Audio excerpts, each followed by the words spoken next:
অঁ কি কৰিছে? অঁ কিবা হৈছে নেকি? কি কৰিছে বাৰু?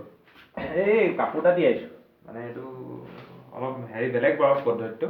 পদ্ধতি বেলেগ ন? হেৰি তাৰমানে কি এইটো মই আজি বহুদিনৰ পৰা এইটো পদ্ধতিত ব্যৱহাৰ কৰি আহিছোঁ এটা নতুন উদ্ভাৱন এটা কৰি লৈছোঁ পটককৈ আপুনি কেমেৰাটো কৰি দিলে মই এতিয়া কথাটো মানে মই এইটো পেণ্টটো তিয়াবলৈ আহিছিলোঁ অকণ আৰু কথাটো হ'ল কি যে উদ্ভাৱনটো এনেকুৱা যে আমাৰ বহুত সময় নষ্ট হয় আমাৰ কাপোৰ ধোৱাত বিশেষকৈ আৰু আপোনাৰ ৰাতিপুৱা কি হয় আমাৰ ৰুমত থাকিলেও বিশেষকৈ বৰ এলাহ লাগে কাপোৰ ধোৱাৰ কাৰণে মই আজি প্ৰায় এবছৰমানৰ আগতে এইটো উদ্ভাৱন কৰিলোঁ যে কি আমি খুব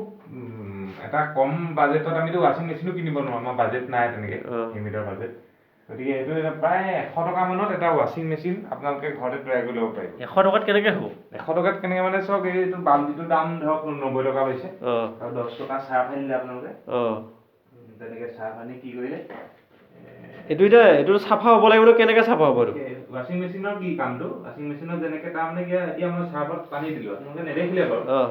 পানী দিলোঁ পানী গুলিলোঁ এইটো পেণ্টটো এতিয়া তিয়াই দিলোঁ এই বস্তুটো আপোনাৰ এনেকৈ যেনেকৈ আছে তেনেকৈ একেবাৰে আপুনি নোচোৱাকৈ 3 দিন মানে এতিয়া আমি 10 বজাত দিলোঁ আৰু পৰহিলৈ আৰু আজি কিবা হ'ল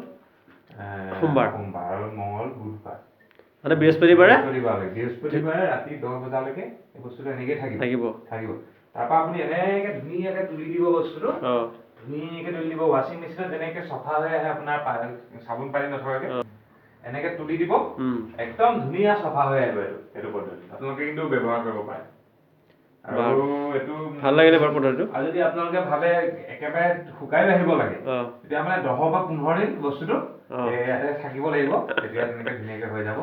আৰু এইটো ৰাইজে আজি মই উদ্ভাৱন কৰিলোঁ ইয়াৰ আগতেও মই এটা কৰি থৈছোঁ বাৰু 3 ছেকেণ্ডত কেনেকৈ আমি বিচনা পাৰিব পাৰোঁ সেইটো আপোনালোকে চাই ল'ব আমি অকণমান দেখাবলৈ চেষ্টা কৰিম ৰাইজৰ বহুত দাবীও আহিছে ঠিক আছে গতিকে কমেণ্টটো তেনেকৈ আহিছে